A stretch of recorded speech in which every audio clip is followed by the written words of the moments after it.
আমি শিখেছি নিজের জন্য বাঁচতে হয়। আমি জীবনে অনেক কিছুর ভিড়ে হেঁটেছি, অনেক মুখ চিনেছি, অনেক কথা কানে এসেছে, কিছু সরাসরি, কিছু ফিসফাসে। প্রথম খুব লাগতো, ভেতরটা যেন কেউ কুচি কুচি করে ছেড়ে দিত। চোখের সামনে হাসি, পেছনে বিষ। এই দ্বিমুখী আচরণ আমাকে অবাক করত। আমি ভাবতাম, কেন?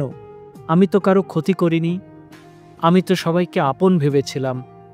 তারপর একদিন বুঝলাম, আসলে সবাই আপন হয় না, সবাই আপনার ভালো চায় না।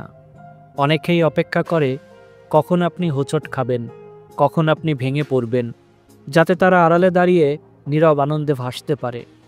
আমি তখন সিদ্ধান্ত নিলাম, আর নয়। নিজের শান্তি, নিজের সম্মান এবার নিজের হাতেই রাখব।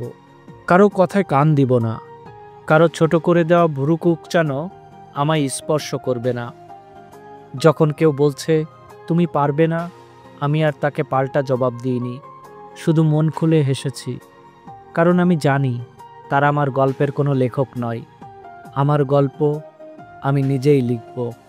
আমার ব্যর্থতার মালিক আমি, আমার সাফল্যের মালিকও আমি। আমি শিখেছি সব প্রশ্নের উত্তর দিতে নেই, সব অপমানের প্রতিবাদ করতে নেই। চুপচাপ নিজের কাজ করে যেতে হয়। চুপ থাকা কোনো দুর্বলতা নয়, বরং ওটাই সবচেয়ে বড় শক্তি। আমি এখন অন্যরকম জীবন বেছে নিয়েছি। যখন অন্যরা পেছনে কথা বলে, আমি সামনের রাস্তা খুঁজি। যখন ওরা আমাকে ছোট করে, আমি আরও উঁচুতে উঠি। আর যখন বিষ ছড়াই, তখন গন্ধ শুকি গোলাপের। এখন আমি জানি কারোর জন্য থেমে থাকবো না, কারো ব্যর্থ আনন্দের উৎস হব না।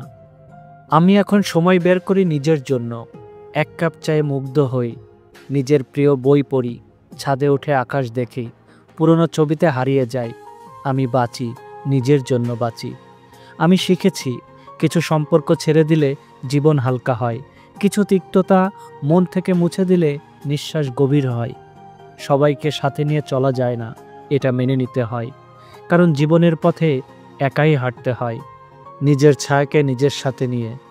আজ আমি কৃতজ্ঞ সেই সব আঘাতের জন্য যা আমাকে ভেঙে না দিয়ে গড়ে তুলেছে, সেই সব একাকিত্বের জন্য যা আমায় নিজেকে ভালোবাসতে শিখিয়েছে।